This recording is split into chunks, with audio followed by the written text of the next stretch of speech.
मौलाना सय्यद कादरी यांनी एक वादग्रस्त वक्तव्य केलंय. मला 4 बायका आणि 19 मुलं आहेत या वक्तव्यावर भाजप नेत्या नवनीत राणा यांनी प्रतिक्रिया दिली आहे. मी सगळ्या हिंदू लोकांना सांगते की जर ते खुलं सांगत असतील की 4 बायका आणि 19 मुलं आहेत तर आपण किमान 3-3, 4-4 मुलं जन्माला घातले पाहिजेत. त्यांचा विचार आपल्या हिंदुस्थानला पाकिस्तान बनवण्याचा आहे. मोठ्या संख्येनं मुलं जन्माला घालतायत तर मग आपण एका मुलावर संतुष्ट का राहतो? आपणही 3 ते 4 मुलं जन्माला घातली पाहिजेत, यामध्ये काही दुमत नाही, असं विधान माजी खासदार नवनीत राणा यांनी माध्यमांशी बोलताना केलंय. बाबा एका मौलीनं म्हटलं की मला 4 बायका आहे 19 मुलं आहे, काय सांगा? मी खूप स्पष्ट म्हटलेलं आहे की एक मौलाना आहे की कोण आहे देवालाच माहित आहे, पण ते खुलेआम असं म्हणतात आहे की मला 4 बायका आणि 19 मुलं आहे म्हणतात.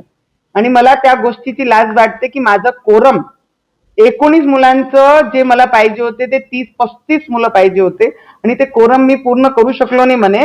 आणि त्या गोष्टीसाठी मला आजही नाराजगी वाटते. तर मी सगळे हिंदूंनाही सांगन की ते जर खुलेआम म्हणतात आहे 4 बायका आणि 19 मुलं, तर आपण किमान 3-3, 4-4 मुलं आपले हिंदू लोकांनी केले पाहिजे.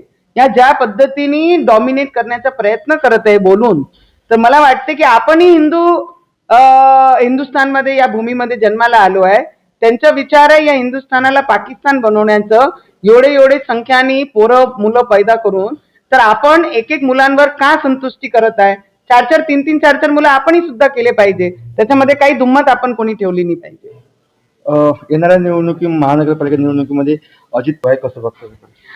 मला असं वाटते की पवार साहेब आमचे खूप वरिष्ठ नेता या महाराष्ट्राचे आणि देशाचे आहे. त्यांच्या बाबतीत आणि अजितदादा आणि हे सगळे परिवार आहे.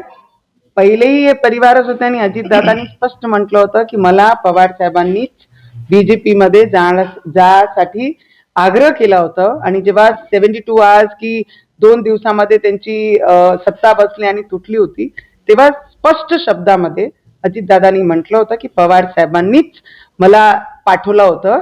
आणि ते पाठवल्यानंतर ते सगळं परिवार आहे.